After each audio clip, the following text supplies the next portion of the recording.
Hey guys, just wanted to do a video of a new baseball game I recently bought to add to my collection. Again, I probably didn't need to get another one, but this hobby is very, very addicting. But a couple weeks ago, I saw Kirk Berglund did a unboxing of this game, and I was like, oh, it's pretty cool. So it's Downey Games Time Travel Baseball. So you could go, Downey Games, go to their site if you're interested in purchasing the game. The PDF. Just the PDF itself, the game parts cost $10. If you want to get the base game, which includes some of the cards, it's like $19.99. Or if you want it shipped to you, that's what I did. The base game, which includes some of the cards, I think about 200 players, it costs $29.99. With tax and shipping, I think the whole thing came to about $44, which is kind of cool because it's some of these games, and it can be expensive. With Strat, I mean, like $44 is probably just going to get you a season. But sometimes with these games, you have to get the game parts and then the season, and you can plus shipping and all that.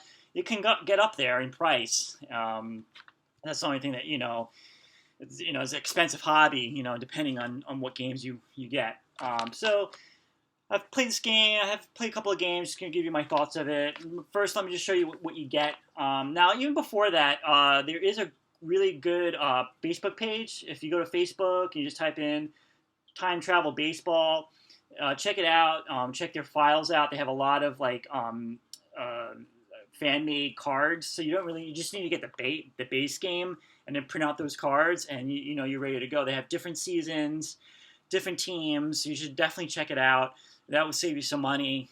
For me, I was curious to see what the kind of cards are, so I ordered the base game again, which was like $29.99.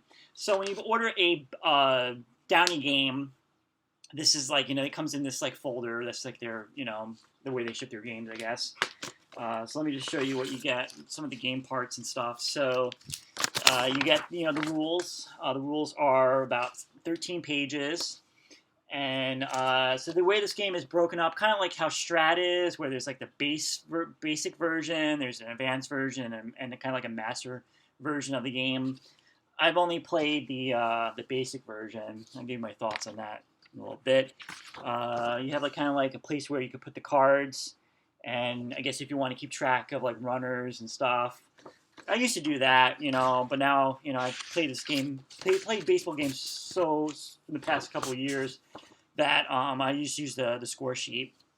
So this is the chart just for the basic game, which is cool. I mean, the game is it explains everything of where runners go, where the ball's hit, which is nice. You don't have to do any formulas in your head trying to figure out where the runners go when there's a base hit or something. This is the chart for the advanced game. And this is the chart for the master game. I like this chart here. It just explains all the symbols, which is nice. So you get to,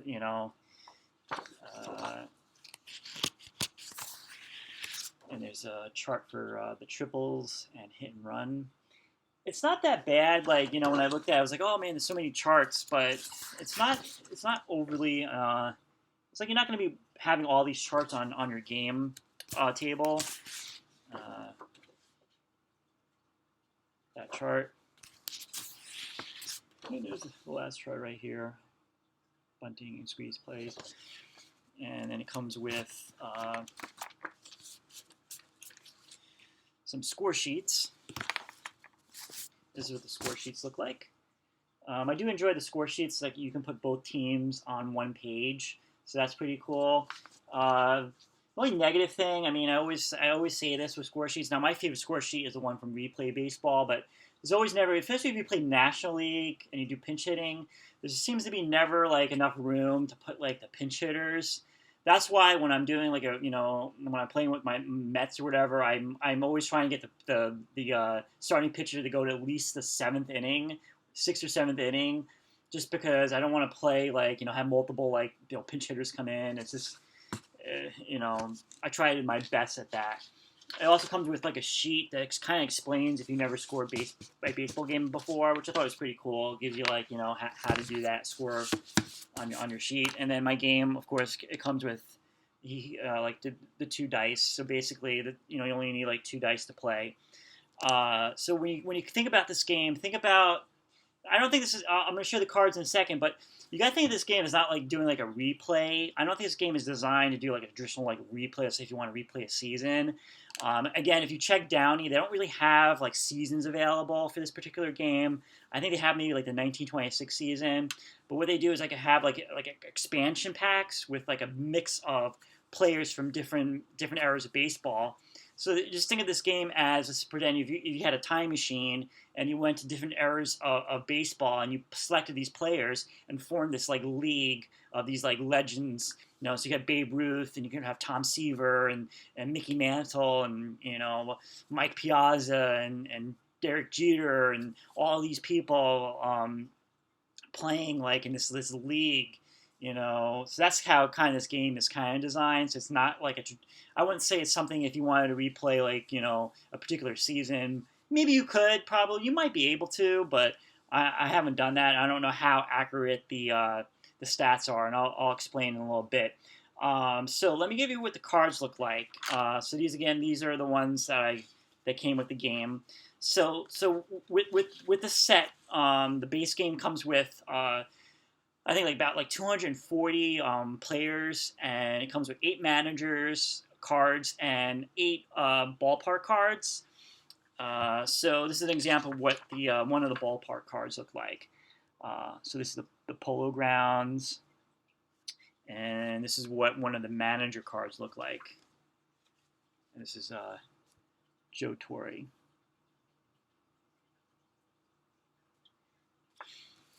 And I'll tell you what the cards look like. Let's see what we got here. Let's get a good player to show. So again, all the players are, everything is kind of like mixed. I'll just do one of my favorite players. So we got Lee Mazzilli. That's his card right here. And then you have a pitching card, and let's see, Dwight Gooden.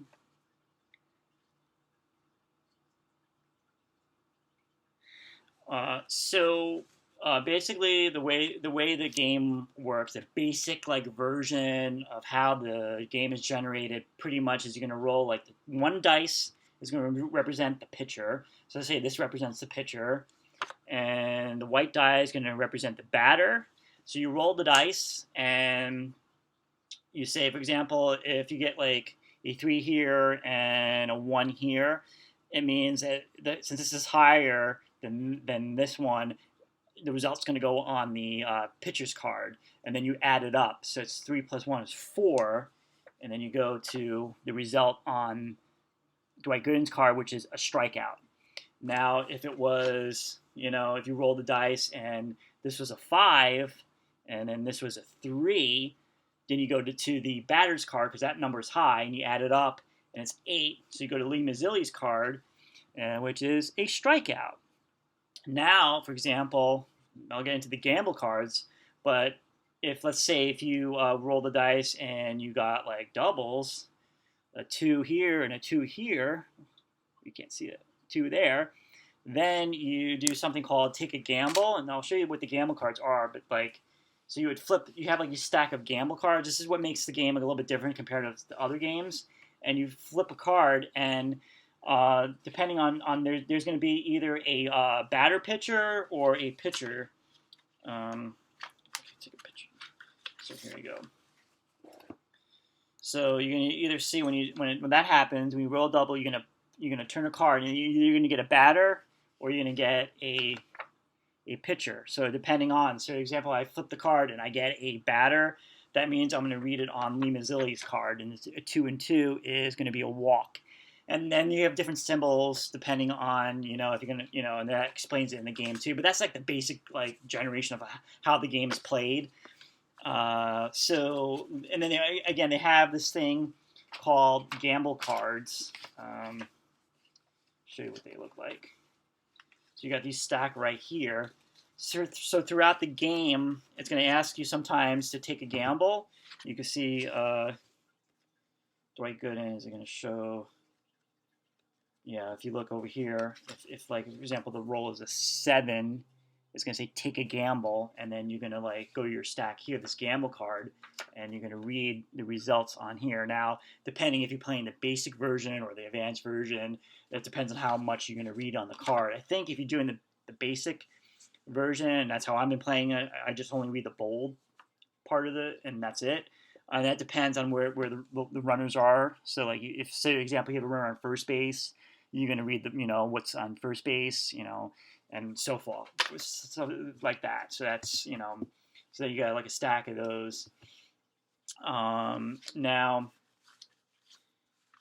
so you got like a stack of these. So what I did, what I'm going to do, and I'm doing like this, like kind of like this, like time travel, like league.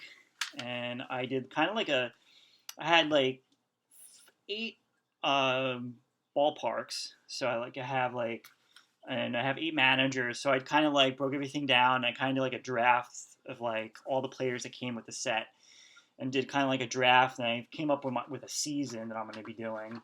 I'm not sure if I'm going to do I was thinking about doing a full season, but I was like, it may take too long.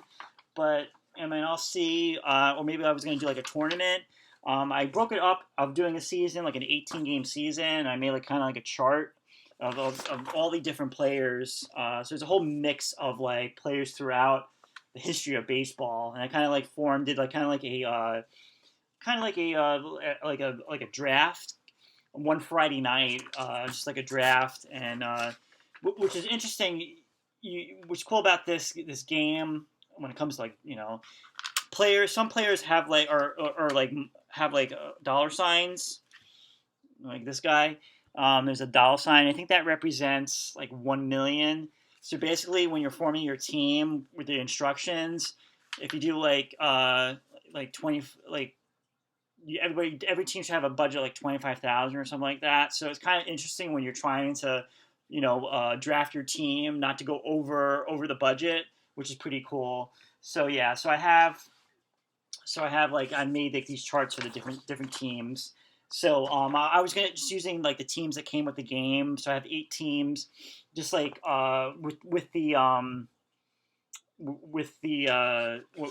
what came with the game with the stadium cards. The stadium cards. So I have the Baltimore Orioles. I have the New York Yankees. Cincinnati Reds, Chicago Cubs, the Polo Grounds. So I could have gone with the the New York Giants, but the Mets did play originally, and I think the first 2 years that they were around, I think back in like 62 and 63, they played at the Polo Grounds. So I was like, yeah, I'm going to do the Mets then. Atlanta Braves and the Houston Astros, and I also have the Boston Red Sox. So those were the teams, and they had various managers. Some of the managers are not particularly for those particular teams, but for example, I got Billy Martin and Joe Torre.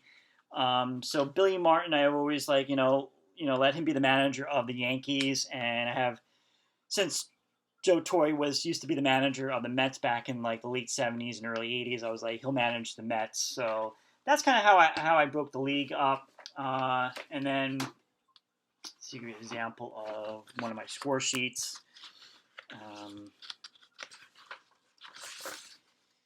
So this is like an example of how the score sheet is done, and you also get one of these score sheets too. Now, accuracy of the game, like that's like the problem I was talking about when I've been playing a game. Like I don't know how accurate it would be compared to like doing a replay and getting like exact stats. I did like a game. It was the Astros versus the Red Sox, and Nolan Ryan was the pitcher for the Astros, and he had like 9 walks in the game, and I don't recall like him being like maybe I'm wrong, but like I don't think he would have 9 walks in a game. But if I felt that was it was weird that he would have so many like walks. So I don't know. I'm going to be playing a couple more games and to see I do enjoy. It's a simple game to get into. The one thing is, like, for example, when you do play the game, and let's say you get like a ground ball, they don't tell you the direction of where the ball is going if it's a ground ball out. Again, the game is just going to say on the card. Let's see, example. If you look here, Chris Swan's card, if it says like sharp ground out or line fly out or all the outs here, it doesn't show you what direction the ball goes to. Sometimes when you play other games, it's going to tell you, okay, pop up to the third baseman or fly out to right field. This game doesn't have that. I think there's a way that you can. I think you check the gamble cards if you really want to know the direction of, using the top, over here. If you really want to know like where the direction of the ball goes for an out. But I think they don't include that because they really want to speed up the game. And I find the game plays pretty quick. I could get a game in. I think I got a game in like maybe like a half hour, but I'm still like learning how to play. But it plays pretty quick, and that's pretty much it. Just a different version, different type of baseball game to add to the collection.